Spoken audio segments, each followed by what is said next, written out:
You are sitting on the edge of the bed. It is 11 at night. You are holding something small in your hands. Maybe it is a watch with a worn leather strap.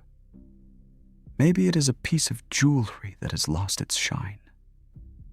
Maybe it is a rosary that belonged to them, the beads smoothed down by thousands of repetitions. The house is completely silent.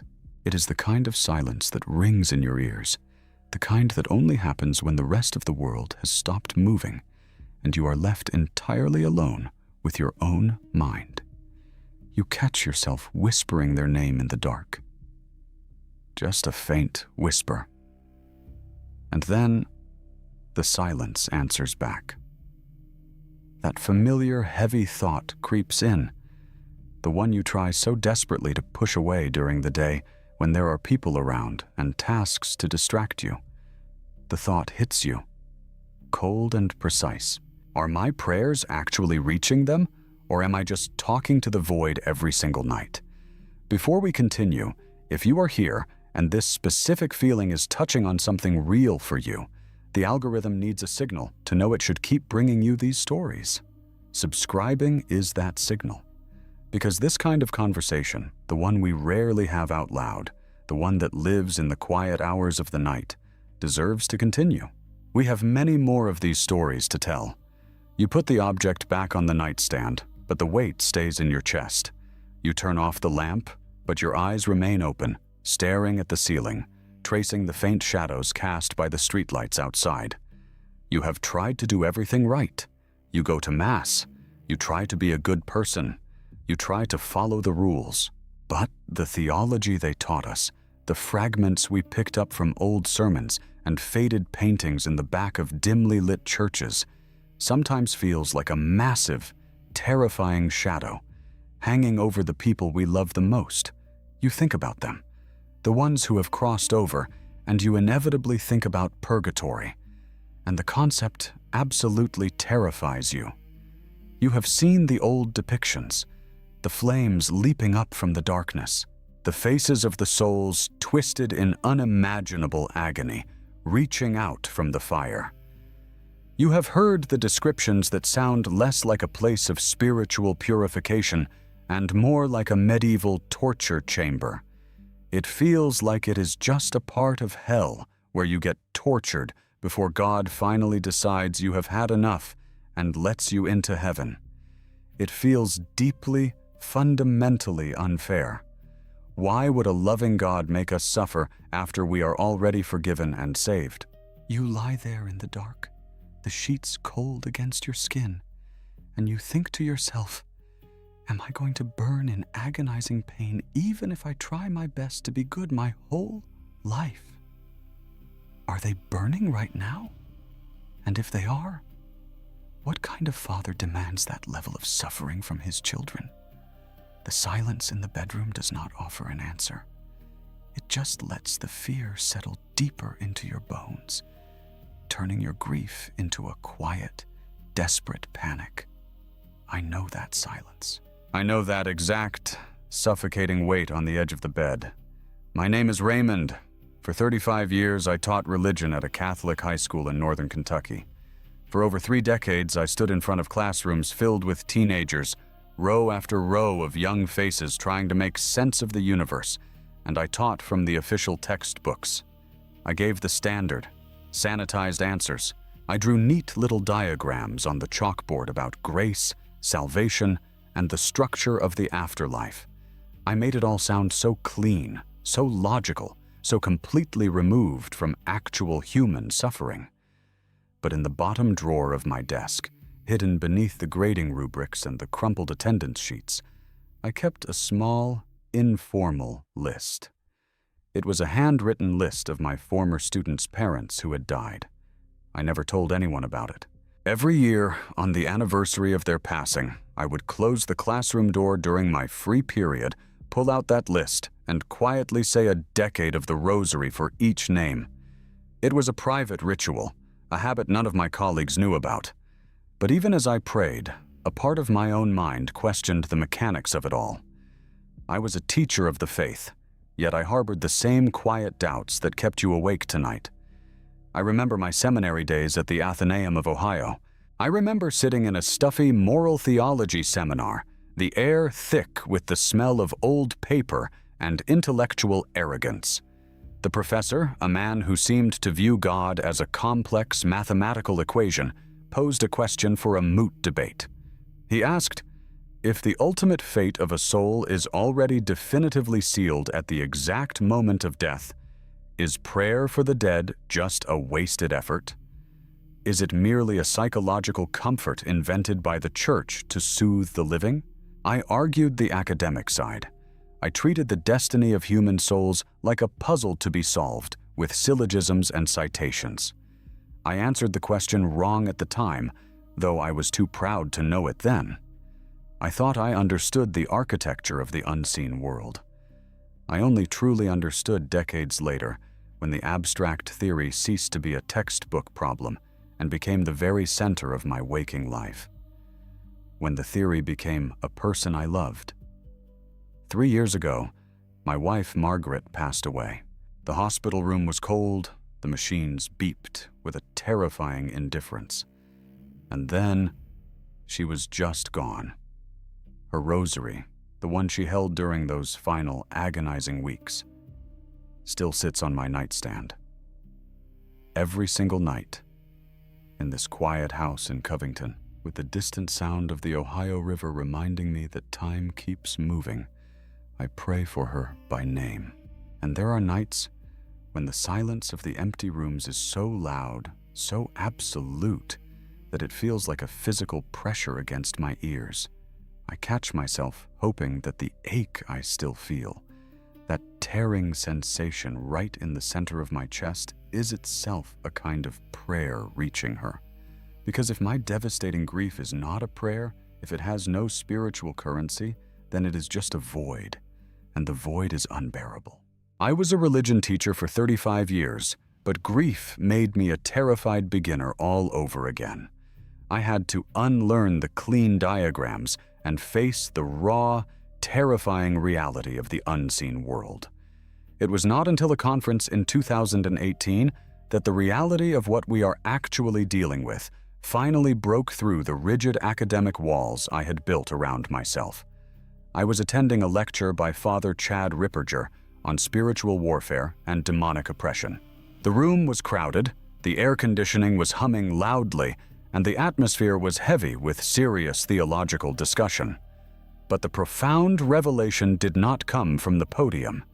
It came during a 15-minute coffee break. I noticed an older widower sitting a few rows ahead of me. He looked entirely exhausted, not just physically tired, but spiritually worn down to the absolute bone. His shoulders slumped as if he were carrying a physical boulder. We started talking. Just polite, meaningless conversation at first.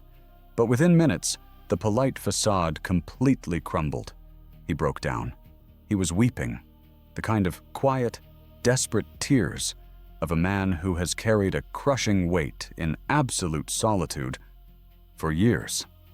He described decades of relentless guilt over not praying enough for his late wife. He told me he woke up in cold sweats in the middle of the night, visualizing her in torment. He looked at me with red, pleading eyes and asked a question that shattered my heart. He said, "Is God really merciful? Or is purgatory just his way of punishing us one last time after everything we have already been through?" I saw the pure terror in his eyes. He was terrified of the cleansing fire.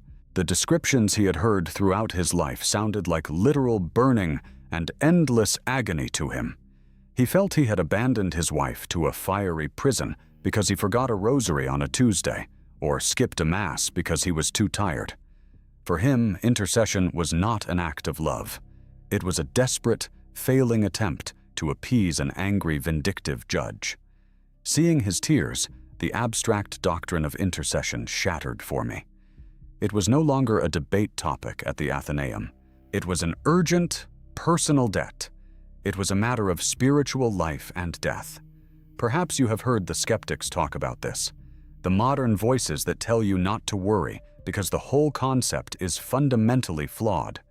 They will confidently tell you, usually with a condescending smile, that purgatory is just a medieval invention, created by a corrupt church centuries ago to make money from selling indulgences. It is a comforting thought in a strange way. If it is entirely made up, then you do not have to worry about the fire, and you do not have to carry the heavy guilt of forgetting to pray. You can just let them go and move on with your life. But the historical record does not let us off the hook that easily. The belief in post-mortem purification and the absolute necessity of prayer for the dead predates the Middle Ages by well over 1,000 years. It is deeply rooted in the ancient, pre-Christian Jewish practice recorded in the second book of Maccabees, chapter 12. Judas Maccabeus, after a fierce battle, took up a collection and sent it to Jerusalem to have a sacrifice offered for his fallen soldiers, precisely so that they might be delivered from their sin. This was a recognized holy action centuries before Christianity even began, let alone any medieval controversy over indulgences. It was affirmed by the early church fathers in the very first centuries of the faith. The practice is ancient, the reality is undeniable. But what kind of reality is it? If it is not a medieval torture chamber designed by a sadistic deity, what exactly are we praying to release them from? This is where everything you thought you knew about the afterlife gets turned completely upside down. That pain you feel when you imagine them suffering, that terror that a loving God is inflicting agonizing pain on someone who is already saved? It comes from a fundamental, tragic misunderstanding of the nature of the fire. The problem was never God's mercy. The problem was that the terrifying images we were fed demanded a version of God that contradicts his very essence. Saint Catherine of Genoa, a mystic who lived in the late 15th century, received profound revelations that changed the entire landscape of this fear. She wrote a treatise on purgatory that entirely dismantles the horror stories. She explained with breathtaking clarity that the fire of purgatory is not an exterior material torment. It is not a punishment inflicted from the outside by an angry judge holding a whip. It is an interior fire. It is the unshielded fire of divine love. Imagine a piece of solid gold that has been buried deep in the damp earth for centuries, covered in thick, corrosive layers of black rust and grime. When that gold is finally pulled from the dirt and plunged into a blazing white-hot furnace, the fire does not destroy the gold. The fire attacks the rust. It burns away everything that is not pure, everything that does not belong to the original nature of the metal. And as the rust is violently destroyed, the gold is restored to its brilliant, flawless state. Saint Catherine teaches that the soul in purgatory is that piece of gold. The fire is the overwhelming, infinite love of God. The pain the soul experiences is the painful, yet profoundly joyful realization of its own remaining impurity in the presence of that infinite love. It is the agonizing ache of removing the rust of sin so the soul can finally become capable of enduring the fullness of the beatific vision. And here is the most astonishing part of her revelation. Saint Catherine insists that these souls experience profound, unimaginable joy simultaneously with their suffering. How is that possible? Because they are in perfect conformity with the will of God. They know with absolute, unshakable certainty that they are saved. They are moving rapidly toward the ultimate embrace, and they passionately desire the purification. They want the rust gone. They welcome the fire because they know it is the only way to become clean enough to handle the intensity of heaven. The suffering is intense, yes, but it is a suffering born of love, not a suffering born of despair. This is not just the private, esoteric vision of one mystic. The Catechism of the Catholic Church, in paragraphs 1030 to 1031, uses very careful, precise language to define this reality. It states that all who die in God's grace but are imperfectly purified are already assured of eternal salvation.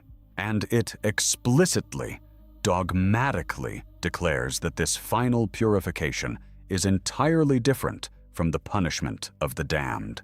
Purgatory is not God punishing us one last time out of spite. It is God loving us far too much to let us enter His holy presence, carrying the heavy, suffocating baggage of our earthly attachments. The pain is the pain of letting go of the false self. It is a healing fire, a restorative fire, not a punitive one. So, if they are assured of heaven, and if the fire is a fire of pure love, why do they need us? Why should we pray for them if they are already saved? Does our prayer actually change anything? Or does it just make us, the living, feel better about our grief? Do souls in purgatory even know what happens on earth? Do they know when you are sitting on the edge of your bed, crying for them in the dark? Saint Gertrude the Great, in the 13th century, was given the answer to this exact question. Christ revealed to her the precise plight of the souls in purgatory. He told her that her devout, frequent intercession for them held real, tangible, measurable power. It was not a symbolic gesture meant to soothe her own mind. Her prayers had the actual power to ease their intense suffering and hasten their glorious release. Your prayers are not echoing in an empty room. They are reaching across the veil of eternity. They are literally a cup of cold water handed to a soul that is burning with the intense, agonizing desire to see the face of God. Padre Pio experienced this reality in a way that most of us cannot even begin to fathom. He did not just believe in purgatory, he interacted with it daily. According to the documented accounts in Charles Bernard Ruffin's extensive biography, Padre Pio stated that more souls of the dead from purgatory than of the living climbed the mountain at San Giovanni Rotondo. Read that again. More dead souls than living humans climbed that mountain. They came in legions to attend his masses. They came to beg for his prayers. They are not sealed off from us in some distant, unreachable dimension, blind to our existence. They are profoundly aware of what happens on earth. They know exactly when you remember them, and they feel it deeply when you forget. There is a specific, terrifying testimony from Padre Anastasio that captures the absolute urgency of this spiritual connection. One day, a young monk appeared to Padre Pio in the choir loft. This was not a vague vision in a dream. It was a physical, undeniable manifestation. The young monk revealed that he was suffering in purgatory for having been careless and disrespectful toward the Blessed Sacrament during his earthly life. Padre Pio, filled with his characteristic deep wave of compassion for his brother in Christ, told the young monk not to worry. He promised, with all the authority of his priesthood, that he would offer Mass for him tomorrow morning, so the soul could finally enter paradise. You would expect the soul to express immense gratitude. You would expect a sigh of relief. Instead, the young monk cried out in sheer, unadulterated agony. "Cruel!" he shouted, weeping bitterly. Cruel. Why cruel? Because Padre Pio said tomorrow morning. Even a single additional night of waiting meant another period of agonizing, burning suffering. A delay that could have been shortened immediately. For a soul burning with the intense, consuming desire to be united with God, 12 earthly hours feels like an eternity of agonizing separation. Padre Pio later confessed that this encounter left a permanent wound in his heart. It taught him the devastating, irreversible cost of delay. This is why the silence in your bedroom feels so heavy. You have been feeling the immense weight of their weight. You have been sensing the urgency of their purification, even if you did not have the theological words to explain it to yourself. The deep sorrow you feel, the urge that pulls you out of sleep, is not a symptom of depression. It is a spiritual tether. When you pray for them, when you offer your grief as a sacrifice, when you whisper their name into the dark, you are doing the one thing they can absolutely no longer do for themselves. you are actively shortening the distance between them and the eternal light. You are cooling the fire of their agonizing longing. Go back for a second to that bedroom. To you, sitting on the edge of the bed at 11 at night. You are holding that watch with the worn leather strap. You are holding that rosary. The house is completely silent. But now you know that the silence is not empty. It was never empty. The urge you feel to speak to them, that heavy, physical ache in your chest that will not let you sleep, is not just your grief refusing to heal. It is their silent request reaching you across the veil. It is the tether pulling at your soul, asking for your intercession. You were never talking to the void. You were answering a desperate call. Your love did not stop working when they died. It just became the bridge that brings them home. Before you go, there is something you can do right now, tonight. There is a structured 30-day prayer campaign for the souls in purgatory, built directly on Padre Pio's practice of relentless intercession for the dead. It gives you the exact framework to ensure you never abandon them to the fire of their longing. The link is in the description and the pinned comment. Also, keeping this channel alive requires real support. The Super Thanks button below is a way you can help us continue uncovering these vital truths. You are not just a viewer, you are part of a community that refuses to let the spiritual reality be forgotten. Your support makes this mission possible. And finally, tell me in the comments. Write the word vigilant if you have ever felt that sudden, unexplained urge to pray for someone who has passed, even years after they died. I want to know how many of us are actively answering the call. God bless you, and stay vigilant. Time in purgatory does not function like time on earth. We measure our days in hours and minutes, in sunsets and alarm clocks.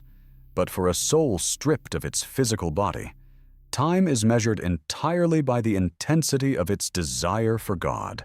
A single moment of separation when the soul fully comprehends the absolute beauty and perfection of the Creator feels like 1,000 years of agonizing delay. This is why the young monk cried out, "Cruel," to Padre Pio. He was not being ungrateful. He was stating a metaphysical fact. The pain of waiting is exponential. Every rosary you say, every sacrifice you offer, acts as a direct intervention into that timeless state. You are reaching into eternity and pulling them forward. You are not just remembering them, you are actively rescuing them. The church militant on earth has this extraordinary, almost terrifying power over the church suffering. We hold the keys to their relief in our hands, in our prayers, in our willingness to bear a small part of their burden. When you feel that sudden wave of sadness in the middle of a busy afternoon, when a memory of them strikes you out of nowhere and leaves you breathless, do not dismiss it as a psychological glitch. It is highly likely that in that exact moment, they are permitted to reach out to you, asking for a drop of water. Answering that call is the greatest act of love you can perform. It is a love that transcends the grave, a love that proves that death has no final victory over the bonds forged in grace. Time in purgatory does not function like time on earth. We measure our days in hours and minutes, in sunsets and alarm clocks. But for a soul stripped of its physical body, time is measured entirely by the intensity of its desire for God. A single moment of separation, when the soul fully comprehends the absolute beauty and perfection of the Creator, feels like 1,000 years of agonizing delay. This is why the young monk cried out, "Cruel," to Padre Pio. He was not being ungrateful. He was stating a metaphysical fact. The pain of waiting is exponential.